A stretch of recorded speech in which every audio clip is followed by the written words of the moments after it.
Hi guys, welcome back to my channel. I hope you're all doing amazingly well. आज हम एक बहुत ही important topic के बारे में बात करने वाले हैं, which is baby diapers. Now there are a lot of questions and concerns and confusions around this topic. Baby को डिस्पोजेबल डायपर्स कब से पहनाने चाहिए, कितनी देर पहनाने चाहिए भी या नहीं. These are a lot of controversial questions that we have around this topic. We'll leave them to another video. लेकिन आज मैं एक बहुत ही important aspect discuss करना चाहती हूँ. Some very important tips that you should keep in mind if you are making your baby wear disposable diapers. ये topic सारे मॉम्स के लिए बहुत ज़्यादा हेल्पफुल रहेगी, सारे पेरेंट्स के लिए इनफैक्ट बहुत ज़्यादा हेल्पफुल रहेगी. So please don't forget to watch this video till the end. Also अगर आपको ये वीडियो इन्फॉर्मेटिव लगती है, यूजफुल लगती है, please don't forget to like, share, comment and subscribe to Baby Zone. Please hit the bell icon to so that हमारी सारी videos की नोटिफिकेशंस आपको सबसे पहले मिल सकें. We are also there on Instagram. Our ID is BabyZoned. We keep putting a lot of fun and amazing stuff there also. So please go check it out. Without further delay, let's begin the video. Welcome to BabyZoned.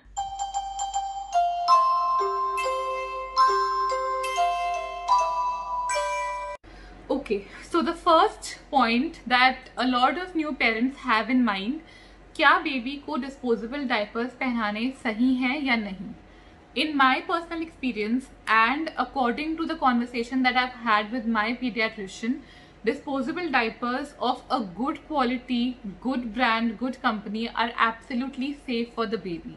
In fact मेरे paediatrician के हिसाब से diapers एक बहुत ही अच्छी invention थी जो हम पेरेंट्स को यूटिलाइज करनी चाहिए rather than going on arguments around this. So the answer is yes. Making your baby wear diapers is absolutely safe 24/7 if and only if you take care of these important points जो मैं आज इस video में discuss करने वाली हूँ. मेरा सबसे पहला टिप आप सभी को यही रहेगा that if you're using disposable diapers for your baby, please make sure that they are of a very good quality. Now I'm not trying to promote any specific brand here, but I personally have only used either Mami Poco Pants or I've used Pampers. Pampers is what I've been using regularly since the last 1.5 years, and apart from that I've not experimented much. So मैंने personally सिर्फ Pampers पे ही rely किया है. लेकिन within Pampers also I've tried using different types of diapers for Varya. Her diaper I would honestly say Varya को suit नहीं किया. Eventually I settled on Pampers Premium Care diapers. उसके अलावा I've also used Pampers Active Baby diapers. लेकिन इसके अलावा अगर मैं कोई ट्राई करती हूँ तो वो वारे को सूट नहीं करता. सो आपको थोड़ा बहुत एनालाइज करना पड़ेगा. Don't stick to one brand, don't stick to one type of diaper. आपको पैंट स्टाइल डाइपर्स पहनाने हैं या दूसरे पहनाने हैं, you will have to analyse and see what suits your baby and what suits your needs the best. उससे भी ज्यादा important, the diaper should be gel based. एक gel based diaper is the best for your baby. The second important tip is frequency. आपको अपने baby का diaper कितनी देर में change करना चाहिए. Now it really depends from baby to baby. कोई babies बहुत ज्यादा पी करते हैं और कोई बहुत कम करते हैं. ऑल्दो ज्यादा पी करना बेबीज की हेल्थ का इंडिकेटर माना जाता है. So that's another topic. But आपको डायपर कितनी देर बाद चेंज करना चाहिए, that depends on your baby. Initially I would suggest, जब आपका बेबी 6 मंथ से छोटा है, मेक श्योर कि आप मैक्सिमम 2.5 to 3 आवर्स के अंदर अंदर अपने बेबी का डायपर चेंज कर रहे हैं. लेकिन जब आपका बेबी थोड़ा बड़ा हो जाता है, you have to start observing the pattern. हो सकता है दिन में आपको 2 to 3 आवर्स के अंदर चेंज करना पड़े, हो सकता है 4 आवर्स भी चल जाए. एंड रात को बेबी स्पेशली कम पी करते हैं तो maybe you can just change your baby's diaper once through the night. You will have to analyse that for your baby. But diaper को अपनी सही फ्रीक्वेंसी पे चेंज करना बहुत ज़रूरी है so that the baby's skin does not get affected and there are no diaper rashes. Third important tip baby के genital areas की हाइजीन मेंटेन करना बहुत ही ज़्यादा ज़रूरी है। अगर आप उस पर ध्यान नहीं दे रहे तो इट डज़ नॉट मैटर कि आप डिस्पोजेबल डायपर्स यूज़ कर रहे हो या आप क्लॉथ नैपीज यूज़ कर रहे हो, there are high chances of rashes. Specially babies में उनकी स्किन बहुत सेंसिटिव होती है, सो इट्स वेरी इंपॉर्टेंट कि आप उस एरिया के हाइजीन का स्पेसिफिक ध्यान रखें। Now what all can you do to ensure that? सबसे पहला पॉइंट जो बहुत पेरेंट्स गलती करते हैं, जो मुझे इनफैक्ट 40 to 50 डेज के बाद पता चला, बेबी के बम पे कभी भी पाउडर यूज नहीं करना चाहिए। I went for various vaccination around when she turn 45 days and I asked my doctor कि उस एरिया के लिए कौन सा पाउडर यूज करना चाहिए, and he was actually surprised. He told me, आपको किसने बोला कि बेबी के जेनिटल्स में पाउडर यूज करना है? You should not use powder at all. जो पाउडर है वो बेबी के यूरिन के साथ मिक्स होके it can cause serious harm to baby skin. It can clog pores of that area, so do not use powder in that area. Secondly, it is very important कि उस area को अच्छी तरह से साफ करा जाए every time you change your baby's diaper. It does not matter कि आप क्लॉथ नैपी पहना रहे हैं या आप डायपर्स डिस्पोजेबल वाले पहना रहे हैं, but every time you change the diaper, it's important that you clean that area. अब उस एरिया को क्लीन करने के लिए भी आपको ध्यान रखना चाहिए कि आप अल्कोहल बेस्ड वाइप्स मत यूज कीजिए। Please make sure when you buy baby wipes कि वो वाइप्स अल्कोहल बेस्ड नहीं हो, प्रेफरेबली वाटर बेस्ड हो। और कोशिश कीजिए कि वाइप्स आप तभी यूज करें जब आपके पास और कोई ऑप्शन नहीं है, घर पे गेस्ट आए हुए हैं, आपको कहीं बाहर जाना है, बट घर पे you can take the baby to the washroom and clean that area with water. And if that's too complicated, just keep a clean cotton cloth and wipe that area with water. अब उस area को clean करने के बाद सबसे ज़्यादा important बात यह है कि उस एरिया को नेचुरली एयर ड्राई होने दीजिए.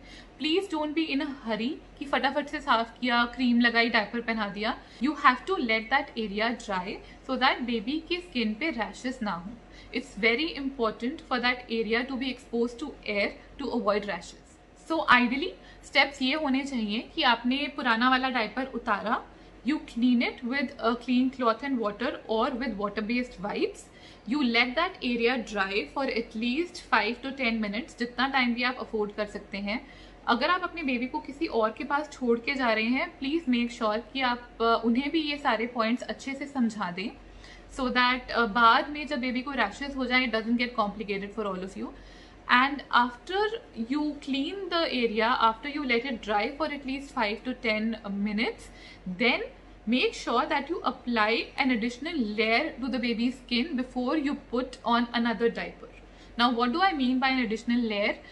It's very beneficial and economical to use coconut oil.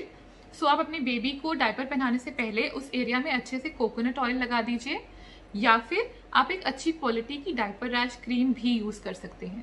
अब बहुत सारे पेरेंट्स को लगता है कि अगर रैश है ही नहीं तो कोकोनट ऑयल या डायपर क्रीम लगाने का क्या फायदा, but that's not how it works. अगर आप पहले से हमेशा कोकोनट ऑयल और डायपर रैश क्रीम लगाते हैं तो आपके बेबी को रैशेस होंगे ही नहीं. The purpose is to prevent rashes, not to cure it, right? जब आपने अपने बेबी की स्किन पे एक एडिशनल लेयर लगा दी, उसके बाद जब आपका बेबी पी करेगा, that layer will prevent that pee, that urine to go inside the skin and harm it. So it's very important, specially summers में जब ज़्यादा स्वेटिंग होती है, कि आप एक एडिशनल लेयर बेबी की स्किन पे ज़रूर लगाएं. अनदर इम्पॉर्टेंट पॉइंट, डायपर का साइज क्या होना चाहिए. नाउ आपने नोटिस किया होगा मोस्टली साइजेस होते हैं स्मॉल, मीडियम, लार्ज, और नीचे केजीज मेंशन्ड होते हैं, 9 to 14 kgs, 15 to 18 kgs. So if Varya is suppose 8 kgs right now, तो मुझे जो साइज लेना चाहिए वो 6 to 8 kgs नहीं, 9 to 14 kgs लेना चाहिए. So I always try to buy a size bigger, ताकि A, बेबी कंफर्टेबल रहे, उसे बहुत ज्यादा टाइट फील नहीं हो उस जगह पे, एंड B, बेबीज बहुत जल्दी ग्रो कर जाते हैं, so diapers don't go waste. I always have that margin that I have a size bigger for her. लेकिन बड़ा साइज लेते हुए भी इस चीज़ का ध्यान ज़रूर रखें कि अगर आपका बेबी चलने लगा है, भागने लगा है, देन कभी कभी ऐसा होता है कि बेबी ने 2-3 बार पी कर दिया 1-1.5 घंटे के अंदर अंदर, and that diaper gets heavy और वो नीचे की तरफ लटक जाता है, maybe it start touching the thighs. तो अगर डायपर ज़्यादा बड़ा हो जाए तो वो थाइज पे रैशेस कॉज कर सकता है। ये मेरा पर्सनल एक्सपीरियंस है। सो अगर आप बहुत अच्छे क्वालिटी का डायपर यूज़ कर रहे हैं तो वो नहीं होगा। एंड बहुत ज़्यादा बड़ा साइज भी मत ले लीजिए। अगर आपका बेबी 6 kgs का है तो 6 to 8 kgs ही लीजिए, 8 to 14 मत लीजिए। Also notice your babies body frame. कुछ बेबीज के बम्स थोड़े ब्रॉड होते हैं, कुछ के बहुत स्लिम होते हैं। सो सिर्फ वेट के अकॉर्डिंग नहीं, you have to analyse and see according to your baby कि आपके बेबी को कौन सा डायपर कंफर्टेबली फिट हो रहा है। लास्ट एंड सबसे इम्पॉर्टेंट पॉइंट, स्पेशली अगर आप अपने बेबी की पॉटी क्लीन कर रहे हैं और स्पेशली गर्ल चाइल्ड के लिए, बेबीज का जेनिटल एरिया बहुत ही ज़्यादा सेंसिटिव होता है। तो जब आप अपने बेबी की पॉटी क्लीन कर रहे हैं, स्पेशली वेट वाइप से या इवन वाटर से, ये बहुत ज़रूरी है और ये बहुत कम लोगों को पता होता है कि आपको हमेशा आगे से पीछे की तरफ क्लीन करना चाहिए, ना कि पीछे से आगे की तरफ। Now if I go deep into it, बहुत ऑब्वियस सी बात है कि अगर आप पीछे से आगे की तरफ क्लीन करेंगे तो हो सकता है कुछ पार्टिकल्स उसके वेजाइनल लिप्स के अंदर चले जाएं या कुछ बैक्टीरिया उसके सेंसिटिव एरियाज में रह जाए। So to avoid any urinary infection, to avoid any unwanted reaction in that area, it's very important कि स्पेशली गर्ल बेबीज का जेनिटल्स क्लीन करने के टाइम पे आप आगे से पीछे की तरफ क्लीन करें। ऑल्सो क्लीन करने के टाइम पे ये ध्यान रखें that you don't have to rub that area. अगर आप क्लॉथ से क्लीन कर रहे हैं, do not wipe that area harshly, just gently dab that area and then let it dry. एक और ज़रूरी बात, ऑल्दो बेबीज को डिस्पोजेबल डायपर्स पहनाना कम्प्लीटली सेफ है, 24/7 सेफ है, but at the same time babies के जेनिटल्स को हवा लगना भी बहुत ज़्यादा ज़रूरी है। तो कोशिश कीजिए कि अपने बेबी को half an hour to 1 hour at least twice a day you can leave your baby without the diapers, so that that area is expose to air enough to avoid any rashes there. I really hope ये video आप सभी को बहुत help करेगी, specially if you are new parents. ये बहुत सारी ऐसी चीज़ें हैं जो मैंने अपने एक्सपीरियंस से over a period of time सीखी हैं और मुझे कहीं ना कहीं लगा कि अगर मुझे पहले पता होता तो अच्छा होता। So I really wanted to share it with all the parents out there, and I really hope it helps you guys a lot. Until next time, thank you for watching. Happy parenting!